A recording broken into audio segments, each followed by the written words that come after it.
Gold और silver के अंदर पैसा नहीं जाएगा, क्योंकि अब रिस्कियर एसेट्स के अंदर पैसा जाएगा। गोल्ड और सिल्वर दोनों के ही रेट कम हो सकते हैं। ऑप्टिमिज्म है, लेकिन साथ साथ कॉशन रखना पड़ेगा। सोना और चांदी जितना होना चाहिए उससे ज्यादा आ गया है। यूएस को बहुत नुकसान हुआ है, ईरान की इकोनॉमी भी तबाह हो गई है। हमारी इकोनॉमी ने इस पूरे साल में 7.7% की जीडीपी ग्रोथ दी है। 1.5 महीना होगा ये सुनते हुए कि ये डील होगी, कॉम्प्रोमाइज होगा, सीज फायर भी हुआ, लेकिन चीजें जो है सेटल नहीं हुई है। और जैसे मैंने बताया, 3 इश्यूज तो अभी सामने खड़े ही हैं। ईरान और अमेरिका के बीच पीस डील से ढेरों उम्मीदें बढ़ गई हैं। जब से यह बड़ी डेवलपमेंट हुई है, अमेरिका से लेकर यूरोप और एशियाई देशों में भी बाजार में जोश लौट आया है। शेयर मार्केट में भी उत्साह देखा जा रहा है। भारत में इसके अलावा एक और बड़ी चर्चा गोल्ड प्राइसेस को लेकर है। इसे लेकर बाजार में अलग अलग कयास लगाए जा रहे हैं। क्या मिडिल ईस्ट में शांति कायम होने के बाद गोल्ड इन्वेस्टर्स के लिए मौका बन रहा है, या आम खरीदारों के अगर एंगल से हम देखें तो क्या उनकी उम्मीदों के मुताबिक सोने के भाव टूटेंगे? क्या होने वाला है, इस पर सस्पेंस फिलहाल कायम है। आपकी एक एक कंफ्यूजन को दूर करने के लिए देश के चर्चित इकोनॉमिस्ट और मार्केट एक्सपर्ट आकाश जिंदल साहब हमारे साथ जुड़ चुके हैं। सर, स्वागत है आपका। धन्यवाद सर, बड़ी उत्सुकता है, बड़ी हलचल है, बड़ी उम्मीदें हैं। लोग अब सोच रहे हैं कि भैया क्या होने वाला है। ये पीस डील होने के बाद क्या गोल्ड और सिल्वर के प्राइसेस में कुछ हलचल होगी? सर, कुछ गुड न्यूज दीजिए, क्या सोचते हैं आप? देखिए, इस डील के बाद क्या है, डील फ्राइडे को साइन हो जाएगी। और मेरी ऑर्गेनाइजेशन आकाश जिंदल का और मेरा आकाश जिंदल का मानना है कि डील अगर साइन हो जाती है, जिसकी काफी संभावना लग रही है, उसके बाद ग्लोबल इकोनॉमी का जो पैसा है वो जाएगा इक्विटीज की तरफ और कमोडिटीज की तरफ। क्योंकि जी। इक्विटीज जो है दुनिया के कई हिस्सों में पिटाई हुई है। हमारे यहाँ खुद सेंसेक्स जो है 71,000 के करीब आ गया था, अब 76 के करीब है। कमोडिटीज के अंदर भी पैसा जाएगा, रियल एस्टेट के अंदर भी पैसा जाएगा। तो ऐसे में गोल्ड और सिल्वर के अंदर पैसा नहीं जाएगा, क्योंकि अब रिस्कियर एसेट्स के अंदर पैसा जाएगा, जो ग्रोथ के साथ कनेक्टेड एसेट्स, चाहे इक्विटीज हो गया, चाहे रियल एस्टेट हो गया, चाहे कमोडिटीज हो गया। अब जैसे मैंने बताया, रिकंस्ट्रक्शन होनी है ईरान और आसपास के एरिया की। अब जहाँ रिफाइनरीज तबाह हो गई हैं, जहाँ इतना बड़ा इंफ्रास्ट्रक्चर तबाह हो गया, वहाँ कमोडिटीज की बहुत जरूरत पड़ेगी। तो कमोडिटीज में बहुत पैसा जाएगा, स्टील हो, एल्यूमिनियम है, इनके अंदर बहुत पैसा जाएगा, स्टॉक मार्केट में बहुत पैसा जाएगा। तो इसके चलते हुए जो है गोल्ड और सिल्वर में ज्यादा पैसा नहीं जाएगा, और रिस्कियर एसेट की तरफ पैसा जाएगा। और गोल्ड और सिल्वर जो कन्वेंशनली सेफ हेवन एसेट माने जाते थे कि रिस्क है, तो ऐसे में गोल्ड और सिल्वर को ले लो, उधर पैसा नहीं जाएगा। तो गोल्ड और सिल्वर दोनों के ही कम होने की संभावना है। साथ ही साथ अब सेंट्रल बैंक्स भी जो है बहुत ज्यादा गोल्ड नहीं परचेज करना चाहेंगे, क्योंकि ये सब तब था जब ओवरऑल एक पैनिक का माहौल चल रहा था। तो ऐसे में गोल्ड और सिल्वर दोनों के ही रेट कम हो सकते हैं। और जिन्होंने गोल्ड और सिल्वर लेना है, खासकर जो लोग, कोई शादी है घर में 6 महीने बाद, 3 महीने बाद, उनके लिए अच्छा अवसर आने की संभावना है। मेरे जी। हिसाब से 5 से 10% गोल्ड के प्राइसेस डाउन आ सकते हैं। सिल्वर तो उससे भी ज्यादा डाउन आ सकता है। तो दोनों जी। के डाउन आने की संभावना है, क्योंकि सिल्वर में वॉलेटिलिटी कहीं ज्यादा है। जी। मार्केट एक्सपर्ट आकाश जिंदल साहब का जो आकलन है इस चीज को लेकर के आपके चेहरों पर एक बड़ी सी मुस्कान ला सकता है। आकाश जिंदल साहब ने उम्मीद जताई है, संभावना व्यक्त की है कि जल्दी ही गोल्ड और सिल्वर प्राइसेस टूट सकते हैं। खास तौर से ये मौका उन लोगों के लिए है जिनके घरों में कोई उत्सव है या फिर कोई जो है शादी ब्याह के कार्यक्रम है, जिनको गोल्ड परचेज करना है, तो उनके लिए आने वाले कुछ हफ्तों में जो है गुड न्यूज यहां पर मिल सकती है, कुछ मौके उनको मिल सकते हैं। सर, यहां पर इन्वेस्टर्स के पॉइंट ऑफ व्यू से थोड़ा सा हम बात करना चाहेंगे। अब गोल्ड जो है उसको सेफ हेवन माना जाता है सर। तो मिडिल ईस्ट में ये तनाव अब कम होने से क्या जो इन्वेस्टर्स हैं वो इससे थोड़ी दूरी मेंटेन कर सकते हैं? क्या ऐसा लगता है आपको? जी हाँ, अब इन्वेस्टर जो है रिस्कियर एसेट्स की तरफ जाएंगे। जैसे मैंने कहा, कमोडिटीज की तरफ जाएंगे, क्योंकि रिकंस्ट्रक्शन के लिए कमोडिटीज काम आएंगी। इक्विटीज, दुनिया में कई हिस्सों में पिटाई हुई थी, इक्विटीज की तरफ जाएंगे। रियल एस्टेट की तरफ जाएंगे, क्योंकि रियल एस्टेट भी क्या हुआ था, रियल एस्टेट भी अगर देखें आप, पिछले 45 दिन में लिक्विडिटी रियल एस्टेट पे खत्म हो गई थी। नए बायर्स बिल्कुल नहीं आ रहे थे, क्योंकि रियल एस्टेट की वैल्यू कब होती है, जब वहां पे कोई कमर्शियल प्रोजेक्ट लगना हो, जब वहां पे कोई इंडस्ट्री लगनी हो। अभी तो इंडस्ट्री के लिए फ्यूल ही नहीं था। जो एग्जिस्टिंग इंडस्ट्री थी वो, उनका काम नहीं चल पा रहा था, तो नई इंडस्ट्री कहाँ से लगेगी। तो कहीं ना कहीं अब पैसा जो है गोल्ड और सिल्वर की तरफ इन्वेस्टर का नहीं जाएगा, जी। पैसा इन इस एसेट्स की तरफ जाएगा, जहां जी। पे जो है इन्वेस्टर्स को ग्रोथ की उम्मीद डाल देगी, जहां इन्वेस्टर को लगेगा कि अब इकोनॉमी रिवाइव हो गई है, इकोनॉमी के रिवाइवल के साथ कनेक्टेड है। गोल्ड और जी सिल्वर तो सेफ हेवन एसेट माने जाते हैं, रिस्कियर टाइम के एसेट माने जाते हैं। अब जो इकोनॉमी के साथ चलते हैं एसेट क्लासेस, जैसे इक्विटीज होगी, कमोडिटीज होगी, रियल एस्टेट, उनकी तरफ ज्यादा पैसा जाएगा। और जाहिर सी बात है, जब पैसा उधर जाएगा तो गोल्ड और सिल्वर की तरफ उतनी बाइंग नहीं होगी। हिंदुस्तान जी में जैसे आपने सबको कहा, आपने बिल्कुल सही कहा, हम सबको शौक है सोना खरीदने का, हमारे यहाँ शुभ भी माना जाता है। हमारे यहाँ शादियों में जो है सोना शादियों का एक इंपॉर्टेंट हिस्सा होता है। बट ग्लोबली सोना जो है इस तरीके से बाय नहीं होता। ग्लोबली तो इन्वेस्टमेंट के लिए बाय करते थे, कुछ सेंट्रल बैंक्स करते थे, कुछ इंस्टीट्यूशन करते थे, कुछ इंडिविजुअल्स भी। तो वो जो ग्लोबल लेवल पे बाइंग है वो बहुत कम हो जाएगी। जी चांदी भी जो है पीछे हमने बहुत वॉलेटिलिटी देखी, एक जमाने में 4 लाख से ऊपर पहुंच गई थी। तब भी मैंने कहा था कि ये वॉलेटिलिटी नहीं रहेगी, चांदी डाउन आएगी, चांदी भी और डाउन आ सकती है। तो आई थिंक सोना चांदी जो है, अब मैं इन्वेस्टर्स को इन लेवल्स पे सजेस्ट नहीं करूंगा। अब तो जो है जब जी इकोनॉमी मूव कर रही है, इकोनॉमी ग्रोथ हो रही है, इकोनॉमी जो है के लिए ट्रिगर्स आ गए हैं, तो ऐसे में सेफ हेवन एसेट्स जो है वो ज्यादा प्रेफरेबल नहीं होंगे, क्योंकि जी ऑलरेडी भी लोगों के पोर्टफोलियो में जो है सोना और चांदी जितना होना चाहिए उससे ज्यादा आ गया है। जी आइडियली 15% के सर आसपास होना चाहिए। जी एक चीज और है यहाँ पर कि पीस एग्रीमेंट अनाउंसमेंट के बाद ही जो है देखा जा रहा है कि शेयर मार्केट में किस तरह का धूम धड़ाका हो रहा है। और खासतौर से अमेरिका की बात कर लीजिए, यूरोपियन कंट्रीज की बात कर लीजिए, एशियन कंट्रीज की बात कर लीजिए, यहां पर शेयर मार्केट में बड़ा जोरदार जो है उत्साह देखा जा रहा है। तो क्या ये माना जाए कि जो इन्वेस्टर्स हैं अब गोल्ड में से पैसा निकाल करके अब शेयर मार्केट में लगाएंगे? अगर ऐसा होने जा रहा तो शेयर मार्केट इन्वेस्टर्स के लिए जो है, या जो जिनको शेयर अभी खरीदने हैं, उनके लिए आपके क्या सुझाव है सर? देखिए, मैं स्पेसिफिक शेयर्स पे तो व्यू दे नहीं सकता, बट हाँ जी ओवरऑल मैं कह सकता हूँ कि इंडियन स्टॉक मार्केट्स में अच्छी रिटर्न आने की संभावना है। कारण क्या है?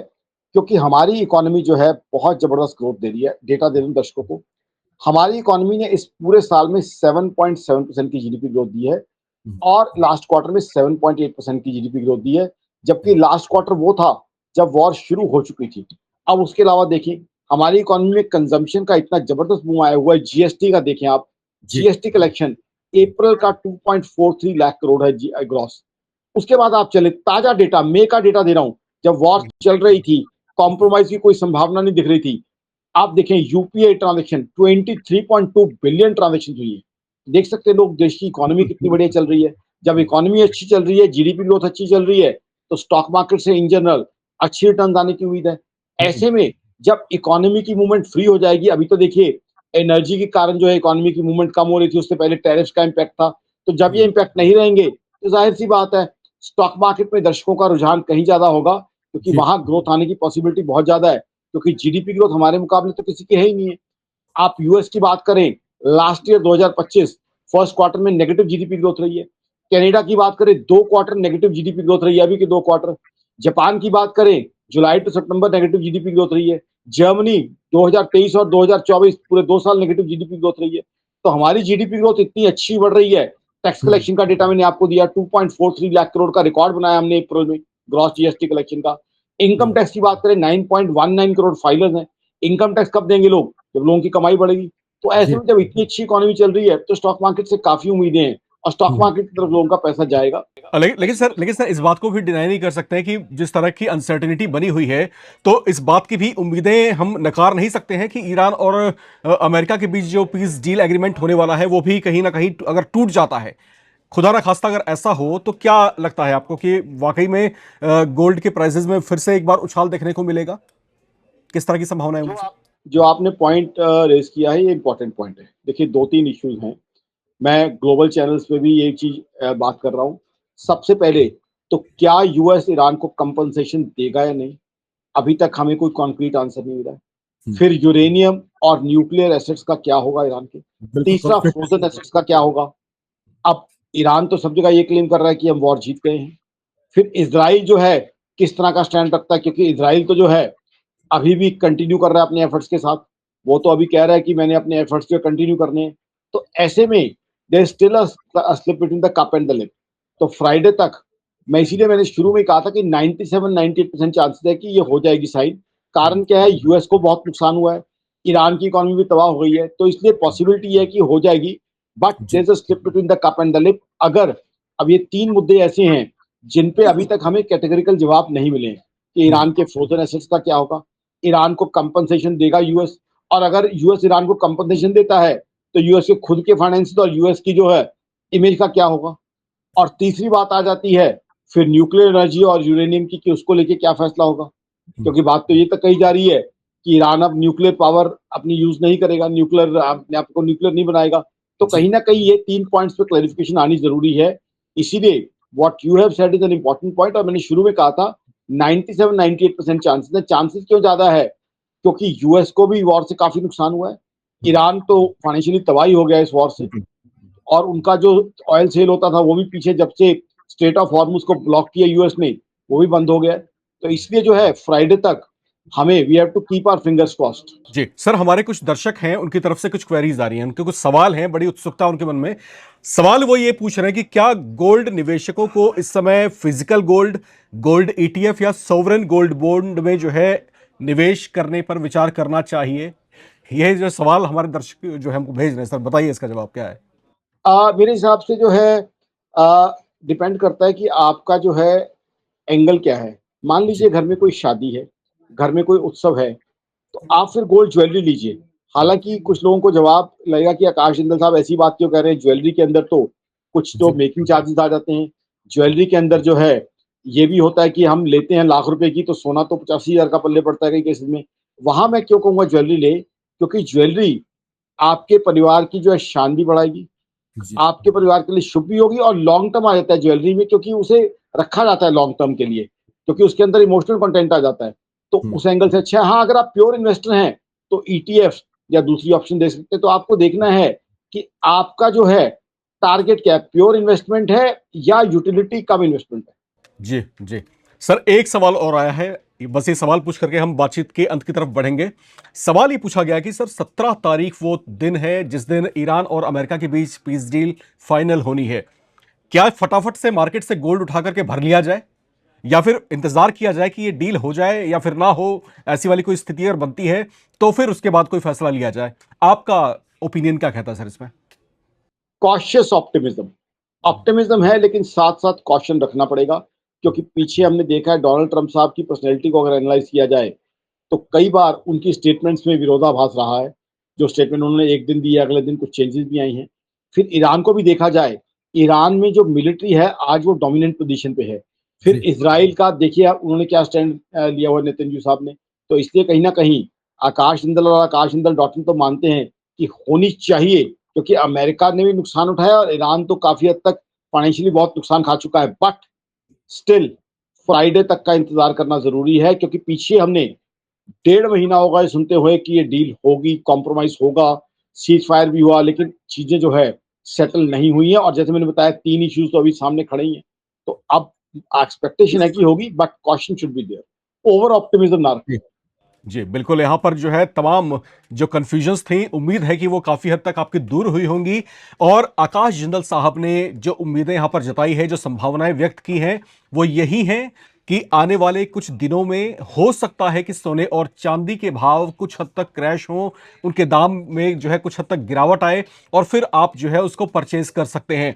साथ ही साथ यहां पर एक और बात की प्रमुख चर्चा रही कि जो इन्वेस्टर्स हैं जिन्होंने गोल्ड में इन्वेस्ट किया हुआ था, अब क्योंकि बातचीत का दौर अब अलग दिशा में बढ़ चुका है, ईरान अमेरिका के बीच जो है डील जो है तकरीबन फाइनल होने को है। हालांकि इंतजार थोड़ा बाकी है, इंतजार करना पड़ेगा, लेकिन उम्मीदें बढ़ रही हैं कि इन्वेस्टर्स अपना पैसा गोल्ड से निकाल करके अन्य जगहों पर निवेश करेंगे।